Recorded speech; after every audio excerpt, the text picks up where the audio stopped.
Welcome back to this channel. I am Dr. Rajeev Kurapati. We are looking at Mission Wellness. Today's topic is prescription medications. Doctors like me, I'm a medical doctor. I prescribe a lot of medications to my patients.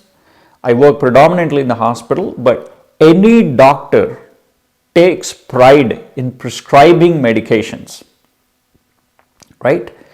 You go to a physician, non-surgical medical professional like me, you go to a physician and suddenly you are seeing a whole host of new prescription medications that you are expected to take because you are just diagnosed with this, that and the other medical diagnosis like high blood pressure, high triglycerides, high cholesterol, hypothyroid, diabetes, a heart blockage and so on and so forth.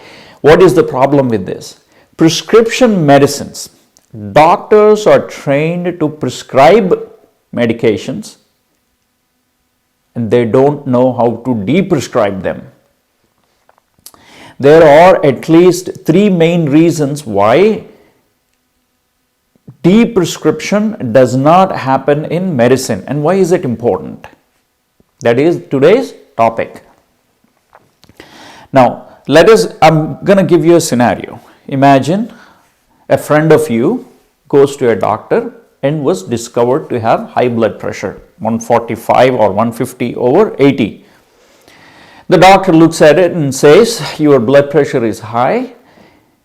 And most of the time they start prescribing blood pressure medicine. Sometimes they say, go back, make some lifestyle changes, come back to me. But neither the doctor knows, nor the physician, nor the patient knows how to make those lifestyle changes. Even if they know, they don't know how to make those lifestyle changes for that particular person. There are some universal guidelines such as cut down the salt in the food, do exercise and so on. But it's hard because we are busy with our lifestyles. We have many things going on in our lives. We don't have time. So the easiest route to control this number that the doctor discovered is to give a pill. Just give me a pill. I will take it. The number comes down. You are happy. I am happy. Everybody is happy. The insurance companies are happy. The pharmaceutical industry is happy. Everybody is fine. So let's just keep going that way. So this is the mentality. This is the mindset that both the patient and the physician comes into this transaction with. Now what happens? So slowly your friend who went to this physician, he is found to have another high number. Now this time it is high blood sugar. So the blood sugar is above, let us say 140, above 200, above 150, what have you. A fasting blood sugar of greater than 126 is the universal guideline for diagnosing diabetes, or a hemoglobin A1C of above 6.5 or whatnot. So now the doctor says, now you see, you have high blood pressure, we got those numbers right. And now you have another number that we need to target. That number is blood sugar. So I'm going to put you on a medication called metformin. Now the patient goes back, starts taking these medications. Now he probably has two for high blood pressure, one for diabetes. So the person, your friend, goes and starts taking this medication. In about a year or so, the blood sugar doesn't come down with metformin. So the doctor adds another medication, and this goes on in about a couple of years. Remember, all this time both the doctor and the patient is busy with their life. So they don't have time to work on their lifestyle. They depend on these pills, these medications to control those numbers. A new blood pressure medicine is added. A new anti-diabetes medicine is added. And in about 4 to 5 years, now suddenly the patient is on 5 different medications. 2 for blood pressure, 2 for diabetes, 1 for cholesterol, and here and there they are taking medications for insomnia, arthritis, and so on. So they are on maybe 6 or 7 pills a day. Sometimes these pills, you have to take it twice a day, like for instance, metformin. You have to take it twice a day. Hydrochlorothiazide once a day. Metoprolol twice a day. Lisinopril once a day. Amlodipine once a day. Hydralazine 3 times a day. So you start taking these pills, suddenly you realize that you have created a pill box for yourself and start taking these medications. Sometimes you have to take pills to counter the side effects of some of the pills you are taking. So all these pills have caused some acid reflux, some indigestion, bloating, and so you start taking proton pump inhibitor called protopronazole, or Protonix or Nexium or what have you. And then you start realizing, because you are taking proton pump inhibitors, you have developed some malabsorption of some elements, some micronutrients such as calcium, magnesium, and things like that. And so you have to replace calcium and vitamin D pills. So suddenly you are on 10 or 12 different pills a day. And the doctor, every time you goes in, the doctor feels that he's doing something to counter these numbers, and the patient feels like the doctor is actually helping him. In this transaction between the patient and the physician, unfortunately, neither the doctor is helping the patient nor the patient is helping himself. Here is why. Let me explain. All these different diagnoses, what we call diagnoses, are actually symptoms of something else happening, something more sinister happening within the body. Let me break it down, take each diagnosis, or at least the major diagnosis that we encounter in medical profession or medical practice, and see if we can break it down. Number 1, high blood pressure. High blood pressure is a number. It did not exist about, let us say, 100 or 120 years ago. It is a newer invention. The systolic and the diastolic number tells us the pressure in the blood vessel, right? It does not say anything about why that happens. That is why it is called primary hypertension. Primary means something that we don't have a reason. Secondary, on the other hand, we have a reason. Like for instance, if you have any problem within the kidneys, called renovascular hypertension. So you go in, for example, there is narrowing of the blood vessels within your kidneys, and just like there is narrowing in the heart, narrowing in the brain, you can have narrowing of blood vessel in any organ. If it happens within the kidneys, it is called renovascular hypertension, and sometimes you have to go and put a stent. Most of the time it is actually cholesterol. Just like your cholesterol has deposited in your heart and caused blockage, the same thing can happen in the kidneys. The same thing can happen in the brain. Same thing can happen in the blood vessels in your eye and in many organs. So when that happens within the blood vessels of your circulation, you call peripheral arterial disease. If it happens in the kidney, you call it renovascular hypertension. If it happens in the heart, you call it coronary artery disease. If it happens in the brain, you call it cerebrovascular disease. If it happens in the carotids, you call it carotid arterial disease. See, the problem is the same, but the organ affected is different, and so you start treating that particular organ. You give aspirin and Plavix and other type of medications for if it happens in the brain and the heart, and so on. So you keep adding these medications. Remember, the problem, the common pathway is the same. Now, coming back to the hypertension. So you are treating that number to prevent a future event from happening, such as stroke or heart disease, this high blood pressure. But have you ever addressed the reason why, the root cause of why this happened? Is it because of your lifestyle? Are you stressed too much? Are you making too much cortisol? Have you developed cortisol, a thing called cortisol resistance? Is it because you have developed what's called insulin resistance and caused chronic inflammation?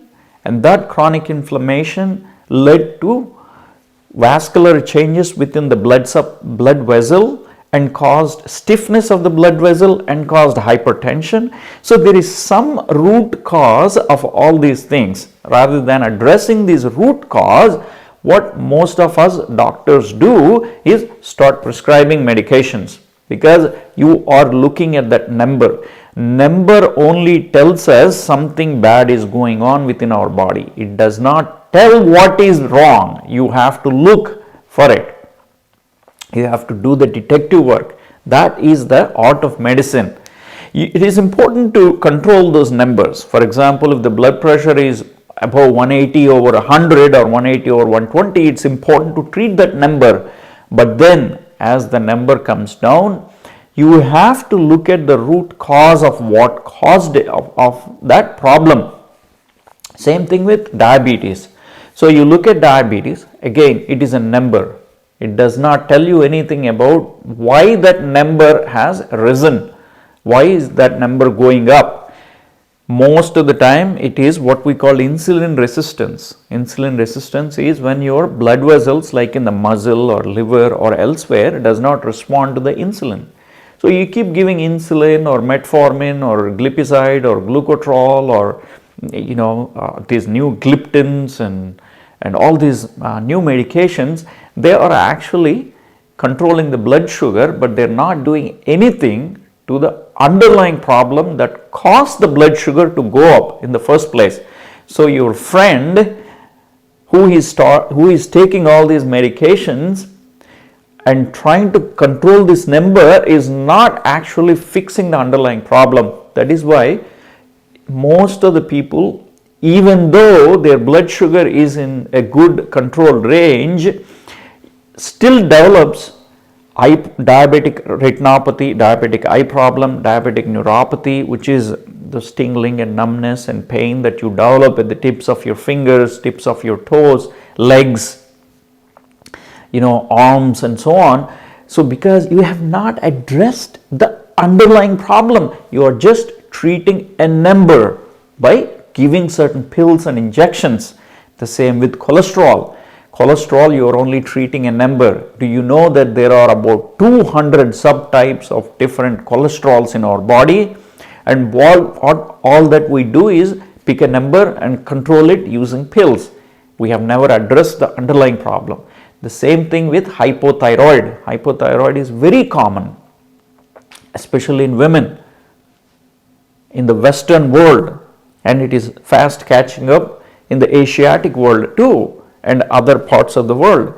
Why? Because most of the time hypothyroidism is an autoimmune problem. It is destruction of the cells within the thyroid by our own body. It is either due to low iodine or high iodine in our food. But how do you know how much is the right amount of iodine for you? We have universal guidelines, but we don't know what's the right one for me and you, right? So that is the trick. That is the art of medicine, to discover the underlying root cause of the problem. As long as we don't address the root cause, the underlying problem, you continue to prescribe medications to target a certain number: high blood pressure, high blood sugar, low thyroid, high cholesterol, high triglyceride, and what have you. And these autoimmune problems are numerous.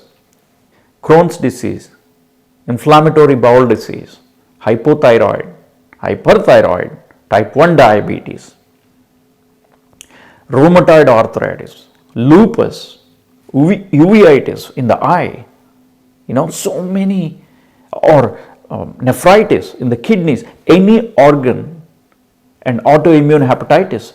You can have autoimmune problem anywhere in the body.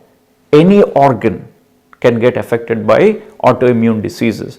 And unfortunately, when we have autoimmune disease, we try to blast our body with anti-autoimmune mechanisms or medications called biologics these days, or steroids or methotrexates, but they again don't address the root cause of the problem. They are only symptomatic treatment. So friends, did you understand what I'm trying to say here? Most of our medications are actually treating only symptoms of some underlying dysfunctional process happening within our body. Unless we address that, we will not be able to control it. We'll continue to prescribe, and more prescriptions go into your pill box. Now, this happens for three main reasons why prescription happens and de-prescription does not happen in medical practice. Number one, medical doctors like me are not trained to address the root cause. They are only trained to treat the symptoms of the underlying dysfunctional problem, like what I just described, high blood pressure, high blood sugar. They're all symptoms of an underlying disease process. They're not really diseases in themselves. They don't teach us this either in med school or in residency or in fellowships or what have you. Reason number two, why medical doctors prescribe but not de-prescribe. They feel empowered, they feel privileged, especially in the West. You see that prescription medications are highly regulated. You cannot just go to any pharmacy and ask for, I would like to have, Synthroid or levothyroxine, or you cannot just, take high blood pressure, high blood sugar, steroids, or any other medications. You need a prescription. You need to go to a doctor, and the doctor feels highly privileged in his position to prescribe. He feels empowered. He feels like he has the power to prescribe. So this has been ingrained into our psyche, the doctors, that you have the license to prescribe. You are the only one who has the license to prescribe. And of course, now that is changing. The pharmacists can prescribe now some of the medications, the nurse practitioners, the physician assistants. So many other healthcare providers are coming into this medical bazaar to prescribe. But all of these people are empowered to prescribe.